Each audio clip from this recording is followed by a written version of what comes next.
Semua telah diserahkan kepadaku oleh Bapakku, dan tidak ada seorang pun yang mengenal anak selain Bapa, dan tidak seorang pun mengenal Bapa selain anak, dan orang yang kepadanya anak itu berkenan menyatakannya.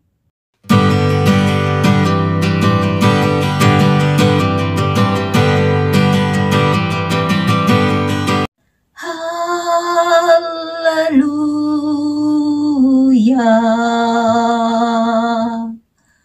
karena Tuhan Allah kita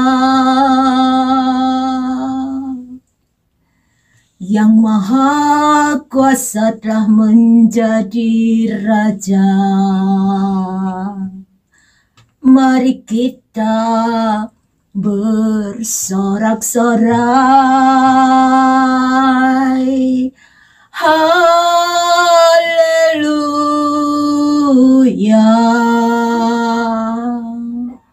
Perkawinan anak domba telah tiba. Pengantinnya telah siap sedia. Mari muliakan Dia. Salam, salam sejahtera di dalam nama Tuhan Yesus Kristus. Bapak Ibu Saudaraku sekalian, senang sekali saya bisa berjumpa lagi pada hari ini dalam acara khotbah online yang saya beri tema Yerusalem, lihatlah Rajamu, bagian yang ke-30. Saudaraku sekalian, firman Allah adalah ya dan amin. Dan apa yang telah difirmankan Tuhan pasti digenapi. Karena firman Allah itu hidup dan berkuasa. Firman Allah adalah nama yang dimiliki oleh Yesus Kristus sebelum Dia datang ke dalam dunia ini. Dan nama Yesus adalah nama pemberian Allah Bapa di sorga ketika firman Allah itu menjelma menjadi manusia. Karena Yesus Kristuslah yang akan menyelamatkan umatnya dari dosa mereka. Jadi Yesus Kristus memiliki kemuliaan yang sama seperti Allah Bapa di sorga sebelum Dia datang ke dalam dunia ini. Tapi karena kasih-Nya kepada manusia, Yesus Kristus tidak mempertahankan kemuliaannya, tetapi kemuliaannya ditinggalkannya. Dan Yesus Kristus mengambil rupa seorang hamba dan menjadi sama dengan kita manusia. Dan sebagai seorang manusia, Yesus Kristus telah taat dan setia dan bahkan sampai mati di atas kayu salib. Sehingga Allah sangat meninggikan Dia dan mengaruniakan kepadanya nama di atas segala nama. Supaya dalam nama Yesus bertekuk lutut segala yang ada di langit dan yang ada di atas bumi dan yang ada di bawah bumi. Dan segala lidah mengaku bahwa Yesus Kristus adalah Tuhan bagi kemuliaan Allah. Semua telah diserahkan kepadaku oleh Bapakku, dan tidak ada seorang pun yang mengenal anak selain Bapa, dan tidak seorang pun mengenal Bapa selain anak, dan orang yang kepadanya anak itu berkenan menyatakannya. Itulah sebabnya tidak semua orang mengetahui rahasia Allah ini, kecuali Allah sendiri yang menyatakannya kepada kita manusia.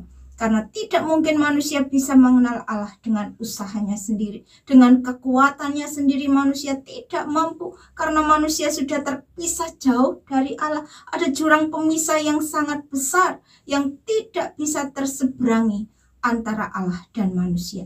Dan untuk mencapai Allah kita harus menurut cara dan ketentuan serta ketetapan Allah sendiri, bahwa Allah telah membuat Yesus Kristus menjadi jalan sempit dan tidak semua orang dapat melaluinya.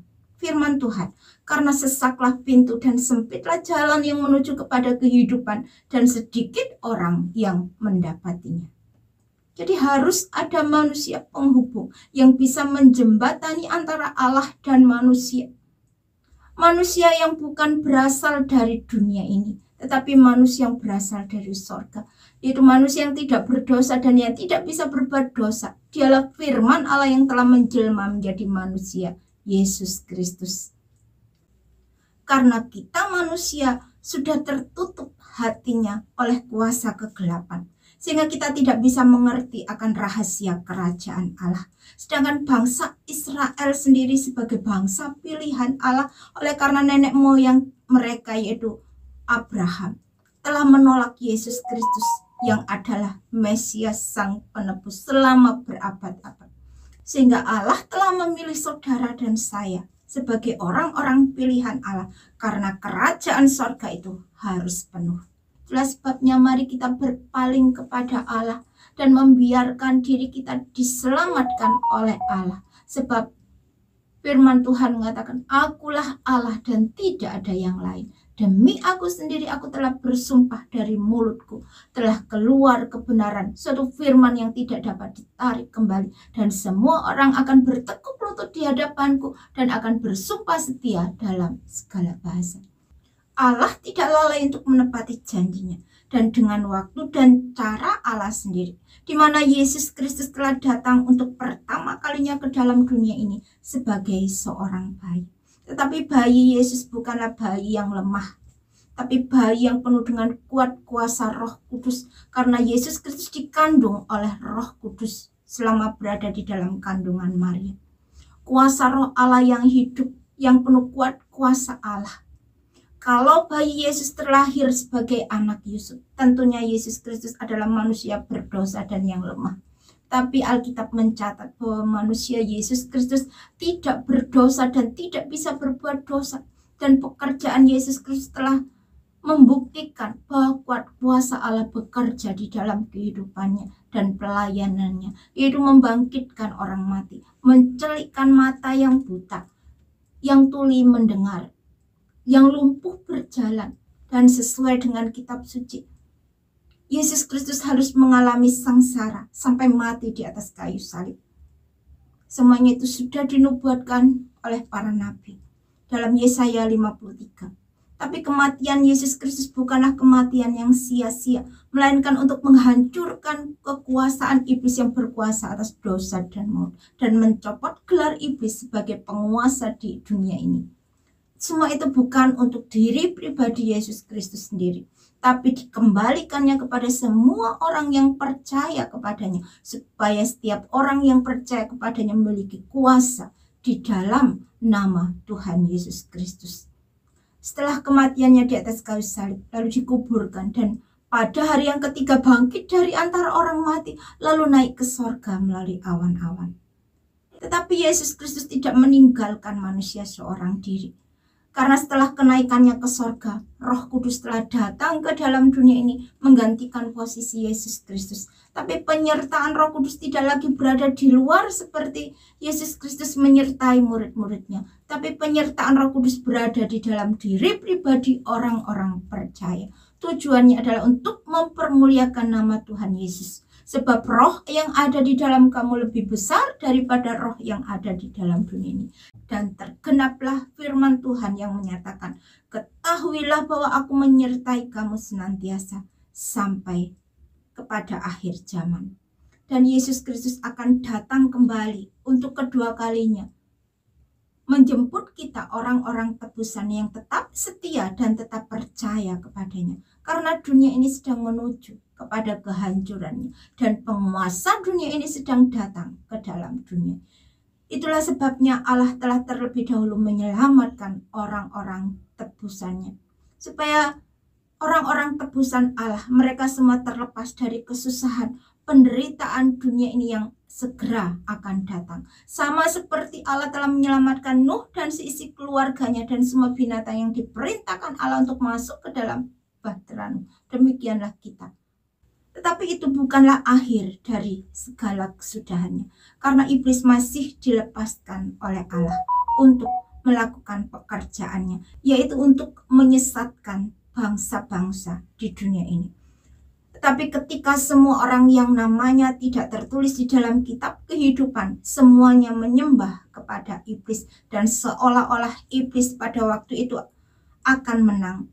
Pada waktu itulah Yesus Kristus akan menghancurkan iblis dengan menurunkan api dari langit dan menghanguskan iblis dan semua pengikutnya. Demikianlah untuk selama-lamanya iblis dilemparkan ke dalam lautan api dan belerang. setelah musuh yang terakhir yaitu maut dikalahkan oleh Yesus Kristus. Pada waktu itulah Yesus Kristus mengembalikan segala kuasa dan kekuasaan tahta kemuliaan itu kepada Allah Bapa di sorga. Yerusalem, kota kudus, turun dari sorga dari Allah. Wahyu 21 ayat 3-8. Lalu aku mendengar suara yang nyaring dari tahta itu berkata, lihatlah, kemah Allah ada di tengah-tengah manusia, dan ia akan diam bersama-sama dengan mereka. Mereka akan menjadi umatnya, dan ia akan menjadi Allah mereka. Dan ia akan menghapus segala air mata dari mata mereka. Dan maut tidak akan ada lagi. Tidak akan ada lagi perkabungan, atau ratap tangis, atau duka cita. Sebab segala sesuatu yang lama itu telah berlalu. Ia yang duduk di atas tahta itu berkata, lihatlah, aku menjadikan segala sesuatu baru. Dan firman-Nya, tuliskanlah, karena segala perkataan ini adalah tepat dan benar. Firman-Nya lagi kepadaku, semuanya telah terjadi. Aku adalah Alfa dan Omega, yang awal dan yang akhir. Orang yang haus akan kuberi minum dengan cuma-cuma dari mata air kehidupan. Barang siapa menang, ia akan memperoleh semuanya ini, dan aku akan menjadi Allahnya, dan ia akan menjadi anakku. Tetapi orang-orang penakut, orang-orang yang tidak percaya, orang-orang keji, orang-orang pembunuh, orang-orang sundal, tukang-tukang sihir, penyembah-penyembah berhala, dan semua pendusta, mereka akan mendapat bagian mereka di dalam lautan yang menyala-nyala oleh api dan belerang. Inilah kematian yang kedua. Amin. Kiranya firman Tuhan boleh menjadi berkat dan kekuatan bagi kita sekalian. Jangan lupa untuk like, comment, share, dan subscribe, serta nyalakan loncengnya dan tekan tombol gabung untuk mendapatkan akses VIP. Sampai jumpa pada video selanjutnya. Tuhan memberkati. Orang yang duduk dalam lindungan yang maha tinggi dan bermalam dalam naungan yang maha kuasa, akan berkata kepada Tuhan, perlindunganku, pertahananku, Allahku yang ku percayai. Terima kasih Tuhan, terima kasih Allah. Ini iman percaya kami kepadamu Bapa. Terima kasih Tuhan. Engkau Allah kami yang hidup. Engkau Allah kami yang berkuasa dulu, sekarang, sampai selama-lamanya. Kami sudah membaca, merenungkan firman-Mu. Kiranya Tuhan mampukan kami untuk kami boleh melakukan apa yang menjadi kehendak-Mu dalam kehidupan kami. Di dalam nama Tuhan Yesus Kristus, kami sudah berdoa dan mengucap syukur. Haleluya. Amin.